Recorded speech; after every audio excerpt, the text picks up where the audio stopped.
परिमाप और क्षेत्रफल के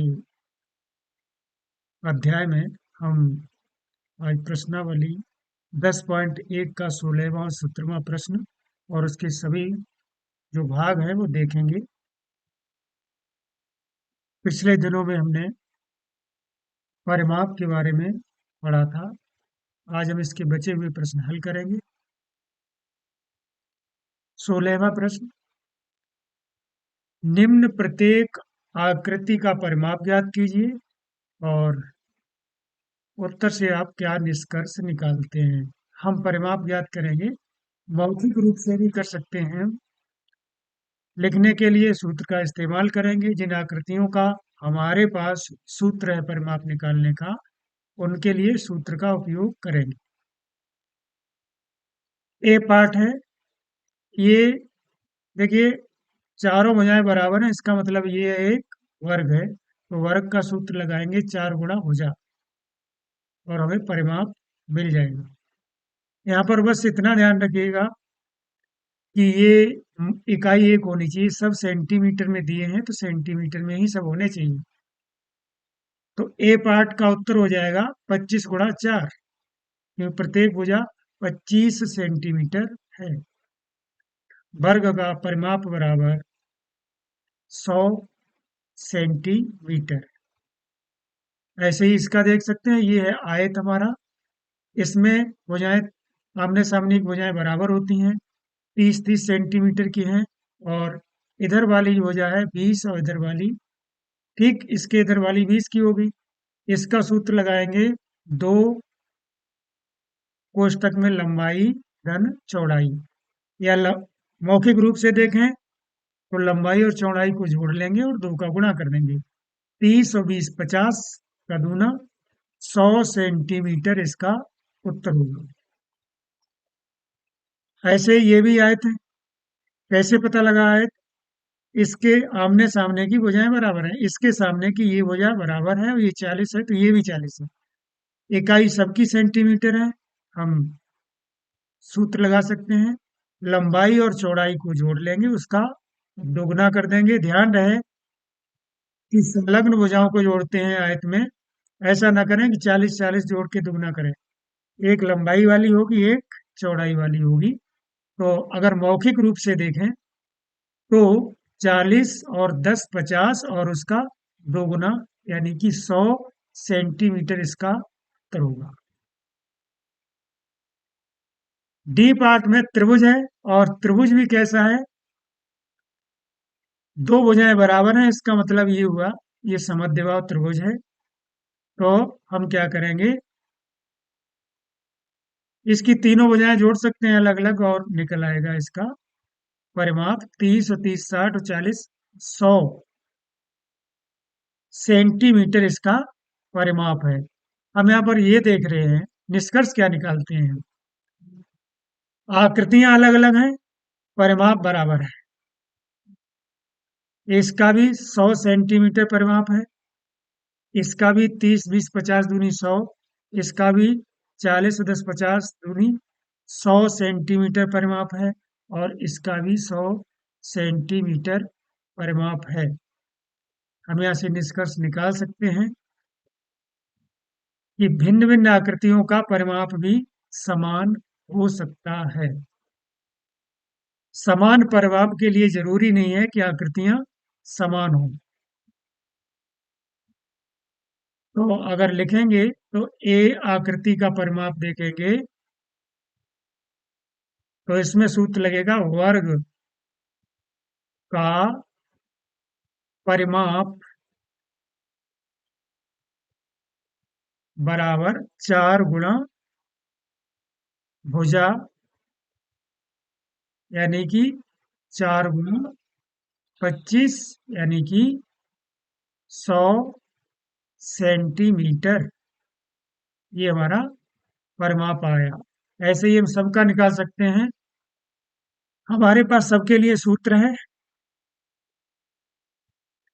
और हम आसानी से परिमाप निकाल सकते हैं।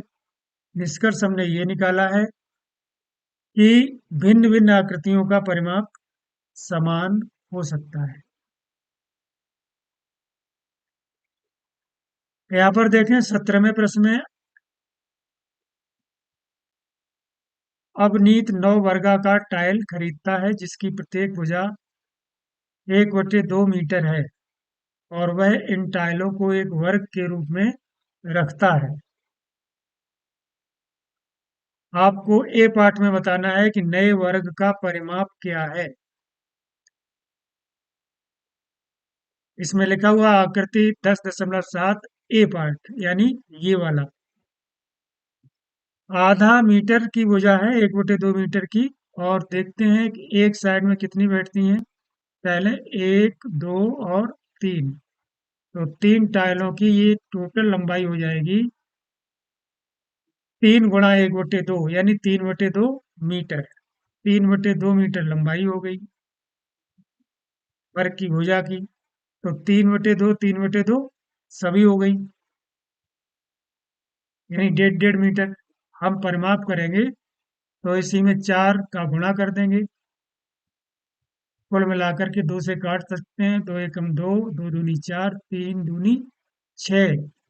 6 मीटर इसका परिमाप हो गया ए पार्ट का। बी पार्ट में देखेंगे, शहरी को उसके द्वारा टाइलों को रखने की व्यवस्था पसंद नहीं आई। वह इन टाइलों को एक क्रॉस के रूप में रखवाती है, और इस व्यवस्था का परिमाप क्या होगा। उसने इन्हीं टाइलों को इसके क्रॉस यानी कि जोड़ के निशान के रूप में रखवा दिया है। उसका परिमाप चाहिए। तो देखिए, ये 1.5, ये आधा और आधा एक हो गया, और आधा और आधा एक, और ये आधा है, मतलब 1 1 2 और आधा 2.5, यही 2.5। भाई आधे मीटर का ये टाइल है, 2 टाइल जोड़े हैं तो 1 मीटर की लंबाई होगी यहाँ से यहाँ तक की। और आधे मीटर की ये वाली पार्ट हो गया ये। तो 1 और 1 2 और आधी 2.5 होगी, यानी एक मिलाकर के एक तरफ का परिमाप हो गया 2.5 मीटर। 2.5 मीटर, या दो सही, 1/2, या फिर 2 दूनी 4, 5/2 मीटर कर सकते हैं। तो हमें क्या है, ऐसे ही 4 हैं तो 4 का गुणा कर देते हैं। तो कुल परिमाप क्या हो जाएगा, कुल परिमाप बराबर 4 × 5/2। 2 एकम 2, 2 दूनी 4, गुणा करेंगे 2 पंजे 10 मीटर यहाँ परिमाप हुआ। और यहाँ पर कितना हुआ, एक भुजा कितनी बेटी 1.5, 3/2, यानी 6 मीटर परिमाप हुआ। इस स्थिति में किसका परिमाप अधिक है, तो निश्चित रूप से परिमाप जो है इसका अधिक है, बी पार्ट का।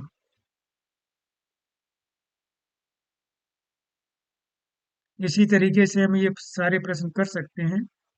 अब नहीं सोचता कि क्या कोई ऐसा भी तरीका है जिससे इससे भी बड़ा परिमाप प्राप्त किया जा सके। तरीका अलग अलग है, बिल्कुल सीधा सीधा कर सकते हो, 9 टाइल लगते हैं। शर्त यह है कि टाइलें किनारों से आपस में मिली हुई हो।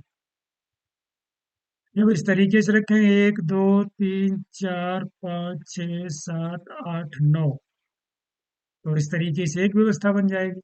तब भी हम देखेंगे कि 4.5 ये हो जाएगा, आधा आधा 2 जगह मिलाएंगे 4.5, तो 4.5 9, और आधा इधर और आधा इधर, 9 9.5 और 10, ऐसे भी 10 आएगा। और भी तरीके हो सकते हैं, हम तरह तरह से लगा करके ये देख लेंगे। एक तरीका ये भी हो सकता है, 1 2 3 4 5 6 7 8, और ये भी तरीका हो सकता है। 9 ही टाइल है, 1 2 3 4 5 6 7 8, और एक ये 9 हो सकता है। इनका भी हम निकाल सकते हैं इसी से। तो कई तरीके से व्यवस्था बना करके इसके हम परिमाप निकाल सकते हैं।